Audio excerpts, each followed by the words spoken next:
All right.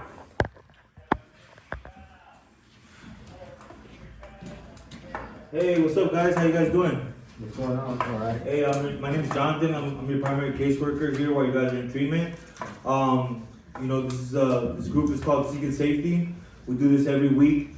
We're gonna have Seek and Safety here every week to go over maladaptive behavior, such as like criminal activities, substance abuse, PTSD. This is a safe environment for us to be able to, share openly and, come to a group consensus. Is this mandatory? Yeah, this group is mandatory. What does maladaptive behavior mean? Maladaptive behavior means like, behaviors that you learned while in active addiction or just in general that are like detrimental to you having negative results in your life, So, for example, like if you're using drugs and you're living on like by stealing stuff to be able to use drugs, that's a maladaptive behavior, Like Sounds like me. being in the constant like I love drugs. like having the get it mode, if you guys can relate. So we're gonna start this real quick. I need all you guys to sign in, and then we'll get this thing going. Do we print and sign? Yeah, it? can you guys please print legibly and give me a signature? Other than that, how you guys doing today? Good, man. Good? Glad to be here. Yeah, likewise, man. Compared to where I was at before, man. Yeah, where was that at? County jail. Oh man, I've been there before, Nothing nice. Well, good thing is you're in a safe place now, Yeah. I feel like the connection and the love and everyone seems like they care here. Yeah, go ahead. Yes, it's- Cassandra, I'm gonna go ahead and sign you in because I know you're on Zoom, and I'm sorry for the inconvenience, but we're gonna try to do as best we can to read out loud and have you get as much input in the group, okay? What am I signing there? All right, thank you. Yeah. Oh, Edgar, we're signing. It's pretty much a sign in for that. You can get credit for this group, and I could be able to document it. All right. It's nothing like it's just a sign in. Don't worry about it. Just sign. Just sign it, brother. Hey, homie, you gotta talk to me like that. Hey, who's this guy right here, homie? I Yeah, don't feel so safe in That's this your case. situation That's your now. case, though, brother. Yeah. Okay. Man, All right. So here I'm gonna give you guys these packets real quick. We're gonna read out of the Just for Today, and then we're gonna read the pack. We're gonna share about it. What you guys think about? Oh, thank you, Edgar. We're gonna share about it and what you guys got out of the reading, and then we're gonna get into the packet. Okay? I'll do a little bit a quick check-in. See how you guys are doing. All right? Okay, Curtis, would you like to read this for us? Sure. I'll read it. Alright, August 1st, 2024. Freedom from guilt. Our addiction enslaved us. We were prisoners of our own mind and were condemned by our own guilt. Guilt is one of the most commonly encountered stumbling blocks in recovery. One of the more notorious forms of guilt is the self-loathing that results when we try to forgive ourselves but don't feel forgiven. How can we forgive ourselves so we feel it? First, we remember that guilt and failure are not links in an unbreakable chain. Honestly, sharing with a sponsor and with other addicts shows this to be true. Often the result of such sharing is a more sensible awareness of the part we ourselves have played in our affairs. Sometimes we realize that our expectations have been too high. We increase our willingness to participate in the solutions rather than dwelling on the problem. Somewhere along the way, we discover who we really are. We usually find that we are neither the totally perfect nor the totally imperfect beings we have imagined ourselves to be. We need not live up to or down to our illusions. We need only live in reality. Just for today, I'm grateful for my assets and accept my liabilities. Through willingness and humility, I am free to progress in my recovery and achieve freedom from guilt. Good. So what did you get out of that, Curtis? That really hit home, I mean? Like I kind of soaked in the guilt like before I came here, you know, like I felt guilty for a lot of shit that I did. And coming in here, like I was kind of like ashamed of myself, you know, I wasn't able to forgive myself yet.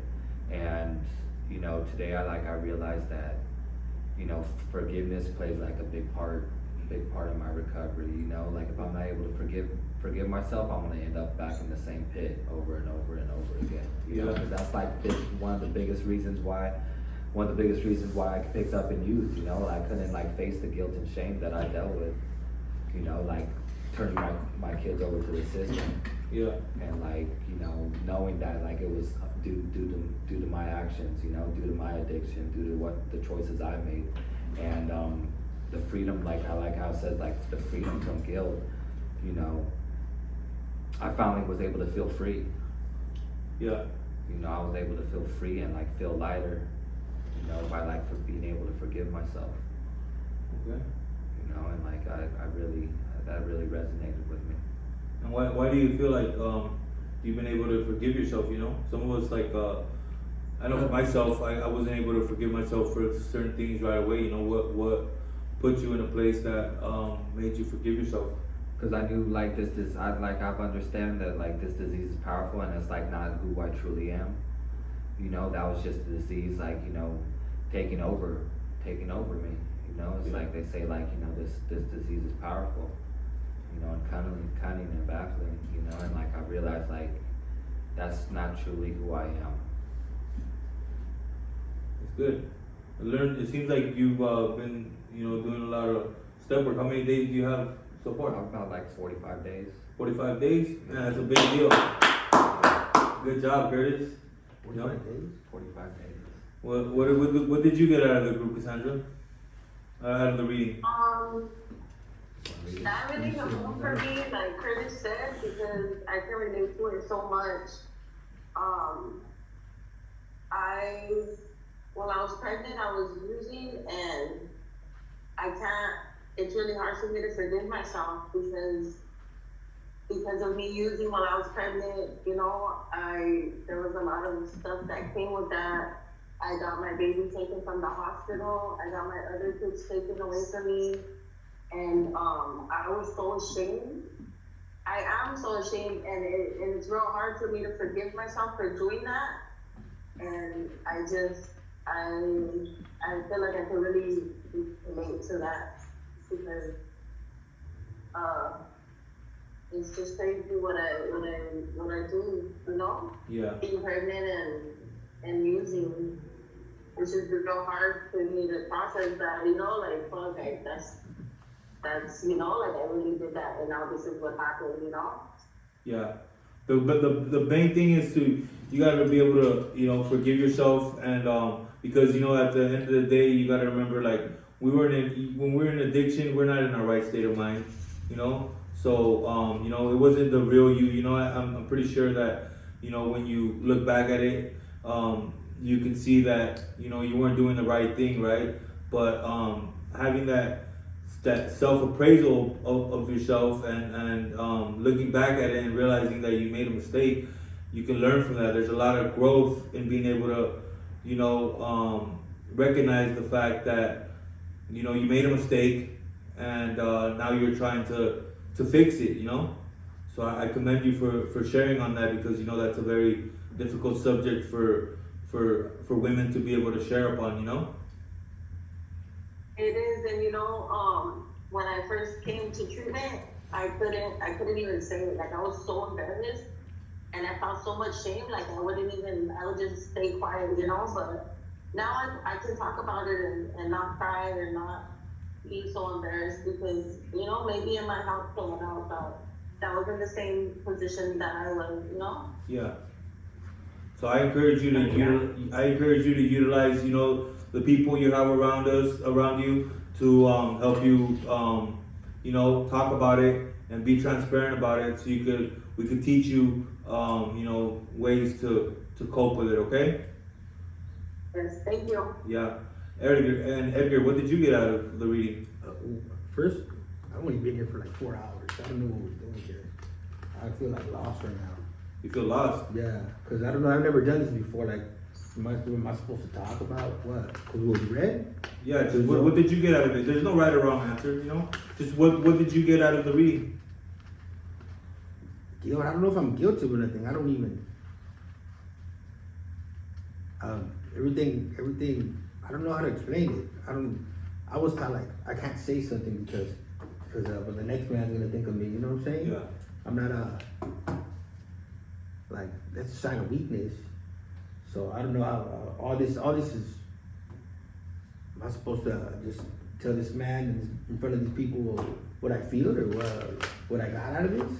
Yeah, so I mean that's what we're here to do. We're here to help each other, you know. And what you're going through right now, it's called toxic masculinity. You know, what that means is that society teaches us to be a certain way, that because we are men or because we are women, we're not allowed to talk about certain things, or we're not allowed to feel certain things, or our colors have to be green, blue, black, red, stuff like that, and that girls' colors are pink, you know? That's like what society wants you to think, you know? But I just want you to know you're in a safe place. You're able to speak about how you feel. Nobody's gonna judge you here. And yeah, we're here to help you out, brother. Alright, well, I don't really pay attention to this, but what I did here is grateful. Grateful. Yeah, it says, like I read it right here. Yeah. I am grateful for my asset and accept my liability. Really, all the wrong that I've done, because I don't think it's wrong. I was defending myself every time. Yeah. I mean, they told me, like that's my enemy, regardless of what he is or what he's wearing. I mean, I just say, you know. Yeah. But what I get is, I don't know. It's gonna be a.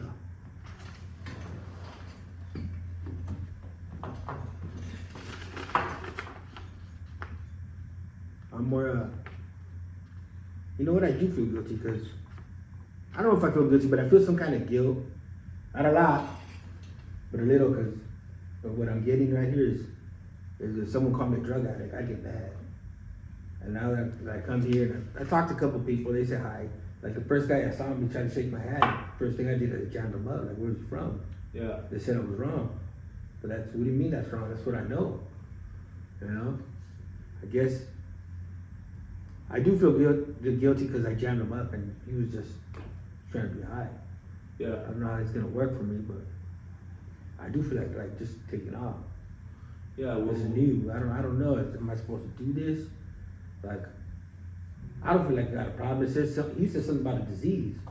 Well, I don't got cancer or nothing like that. I don't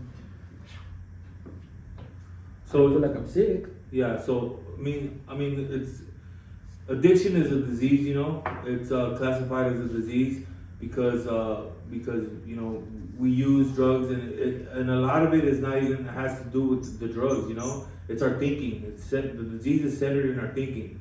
You could be addicted to drugs. You could be addicted to sex. You could be addicted to stealing. You could be addicted to whatever food, whatever it is. You know, but at the end of the day, it's a psychological disease. Can I say I'm addicted to a lifestyle? Yeah, definitely. And then by you saying that, you know, without even knowing, you've already done the first step. You know, you've admitted that you're everything in that first step. You can just replace with. It don't have to necessarily be drugs. You can replace it with lifestyle, with gangbanging, with street life. You know, I just encourage you to stay, brother, and give it a chance. Okay. All right. All right, now we're gonna go around again and just do a little quick check-in, 1 to 2 minutes. How you doing? And what are you here for? And yeah, I'm gonna let you guys go have lunch. I kick it off. Yeah, go ahead, Curtis. My name's Curtis, alcoholic. Curtis. Curtis. I'm grateful to be here, man. Like, to where I was at before, you know, it's like, it was hell, you know, like compared to the life I was living, you know, today. Like, I have a bed to lay on, you know, I'm grateful. Like it says in that sharing, like gratitude, you know, that's something that like I wake up on a daily basis and practice. You know, it's like I shouldn't be, like I see that I shouldn't be here today, you know, like there has to be something greater than myself that's looking out for me. Yeah. You know, like being a fentanyl addict, being in a certain lifestyle, like Edgar says, you know, like he was addicted to the lifestyle, you know, like I was addicted to a lot of things too. Like I see like my disease manifested in like many different ways, not only like the drugs, but like, you know, the lifestyle, stealing, you know, females, all that, you know, it's like a combination of a lot of things. And, you know, I was just in a cycle and it happened over and over and over, you know, and like I didn't know any other way out, you know, till I got here. And like I'm grateful for this place and grateful to be here, you know, to learn a new way of life. And, you know, like I've learned in these groups, like how to utilize these coping tools and utilize like these different strategies. And it's benefited me, you know, like before I used to react to certain things, like earlier today I was in the kitchen and someone like, you know, I felt like I was disrespected. And, you know, like my instant reaction usually would have been, you know, take flight. And like, you know, today I'm able to like just step back, wait a minute, and like, you know, not react right away. And actually like react in a healthy way instead of a negative way. And yeah, because I see like that this program works. You know, and like these packets work, and you know, like trying to change our way of thinking, you know, and like it is something that I practice, you know, every day. It's like I'm not, you know, of course I still react to certain things, but I don't react as much as I used to. You know, I noticed that's getting better. That's good. Good. Thank you for sharing. Edgar, you had your hand up? Yeah. Hey, why did you trip on him? Why he Why did you do that? He spilled something, you know, and like I had to realize like, you know, it was probably an accident. You know, I had talked to someone in the kitchen and someone that was able to help me and like say like, you know, bro, it's like probably just an accident. Did you get You mad? know? Well, yeah, of course. How do you control that? Because I get angry just.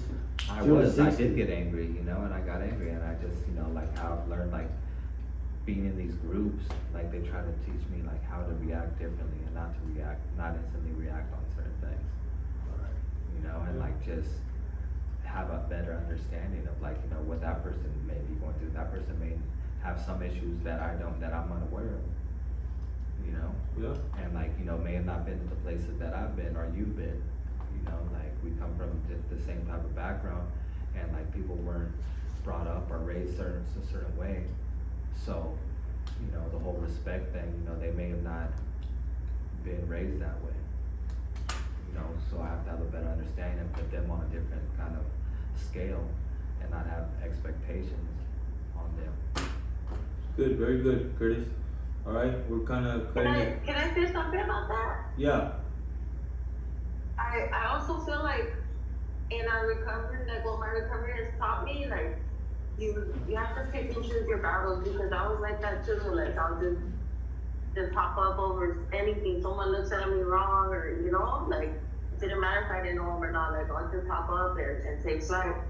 But I think recovery like showed me like how to think about things and like think if they're really worth it, you know? Yeah. Before I Definitely. didn't care, and now I can actually like think about it and be like, it's not worth it, you know? Like, Yeah. just let it go. Definitely. Okay. Yeah. You wanna do a quick check-in? Sure. My day's been alright. Every night I struggle because I just want my kids back, but you know, I know that what I'm doing is the right thing, and this is the only way that I will get them back. So I just tell myself just stay and just keep doing what I'm doing. Sometimes I do want to leave, but I can't let my kids down anymore, and I think that's what keeps me going, you know? Yeah. It's a good motivator. Yeah, Best motivator. yeah. Okay. All right. Thank you for sharing. Thank you. Edgar, do you want to do a quick check-in before we go to lunch? Alright, can I say anything or what? Yeah, just how you feeling, whatever's on your mind, brother. Right now- That's what this is for. I'm feeling confused. I'm feeling. You know, everything I say stays here, right? Ain't no- Yeah, of course. It's Yeah. a safe environment for you to be able to share Well, I freely. feel scared because I don't know what's gonna happen. Like I've only been here for 4. It's gonna be 5 hours. and everything's new. I know we met earlier, and you gave me like a quick rundown because you were busy. I went in my room. Feels like jail. There's 4 of us in there, and normally when we go, like I'm in a place where I go in, it's tension, but these guys are friendly. I don't know if they're still high or something, but I never felt that kind of like cool high. And he came and introduced himself, a white guy, you know, and normally I don't want to be racist, but a black guy too, and they were cool, and I'm not used to seeing that, you know. So I'm kind of like, I don't want to be, excuse my language, I don't want to be a dick to them, but I'm just like back away. I don't know how to feel with that. I feel like angry because like these people are trying to help, like even giving me a soup and like something like that. We know what they had to fight for, you know. Soup is a lot, but like now it's like everybody's going to give me things, and like I say no because I don't want to owe nobody nothing, but at the same time like I don't see no like animosity towards me. He's not gonna give me a look and they just left it there like on my bed, like here, I'll just leave it there in case you want it. But it's like, is he gonna want something in return for that, you know? So I kind of like even the snake, like, you know, I don't know if been locked up, but like it's like, I don't know, it's pretty hard. But I can't tell you that I feel, I don't know how to, since I never felt these things before, you know. I was always high or loaded or I don't know. Scared and confused, says the truth. That's what I feel. You ain't going outside with this, right? Everything stays in here. Yeah, everything stays in here, brother. Don't worry. And the one thing I can tell you is that, you know, we are gonna get through this. You know, if you feel like you're scared or confused, my door's always open for you. Yeah, You can come see me, and we'll help, and we'll walk you through whatever, you know. And in reality, I don't want anything from you, but for you to get better. All right, brother? All right. So, but what does my schedule look like? What am I gonna do? You're gonna go to a couple of groups, and you're gonna go right now. First, you guys are gonna go have lunch. I know you guys are hungry, so you guys go have lunch, and then I'll see you after lunch. Okay? All All right, and we'll talk about that. right. Cool. Can you show me where it's at? Yeah, I'll show you, man. I got All right, thank you, Cassandra. Alright. All right. Thank you guys. Yeah. Hold on 1 second. Alright. I want to see how it came out.